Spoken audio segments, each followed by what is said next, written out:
Breaking news చూస్తున్నాం. One day మహిళల ప్రపంచ కప్ విజేతగా భారత్ నిలిచింది. ఫైనల్లో సౌత్ ఆఫ్రికాపై భారత సూపర్ విక్టరీ సాధించింది.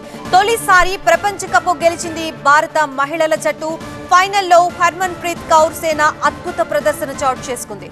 ఆల్ రౌండ్ షోతో అదరగొట్టింది షఫాలి వర్మ, దీప్తి శర్మ. ఇక బ్యాటింగ్ విషయానికి వస్తే షఫాలి వర్మ 87 పరుగులు, దీప్తి శర్మ 58 పరుగులు, స్మృతి మందాన 45 పరుగులు, రీచా 34 పరుగులు చేశారు. 5 కీలక వికెట్లు పడగొట్టింది దీప్తి శర్మ. టోర్నీలో అత్యధిక వికెట్లు తీసింది దీప్తి శర్మ.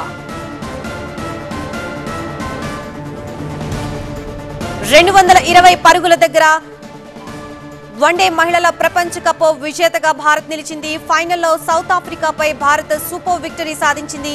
తొలిసారి ప్రపంచ కప్ గెలిచింది భారత మహిళల జట్టు. ఫైనల్లో హర్మన్ ప్రీత్ కౌర్ సేన అద్భుత ప్రదర్శన చోటు చేసుకుంది.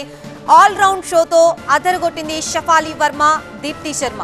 ఇక బ్యాటింగ్ విషయానికి వస్తే షఫాలి వర్మ 87 పరుగులు చేశారు, దీప్తి శర్మ 58 పరుగులు, స్మృతి మందాన 45 పరుగులు, రీచా 34 పరుగులు చేశారు. 5 కీలక వికెట్లు పడగొట్టింది దీప్తి శర్మ. టోర్నీలో అత్యధిక వికెట్లు దీప్తి శర్మ తీసింది. 220 పరుగుల దగ్గర కీలకమైన 7వ వికెట్ గా కోల్పోయింది దక్షిణాఫ్రికా కెప్టెన్ లారా ఓల్వర్ట్ వికెట్ కోల్పోవడంతో మ్యాచ్ మొత్తం పూర్తిగా ఇండియా వైపు టర్న్ అయింది.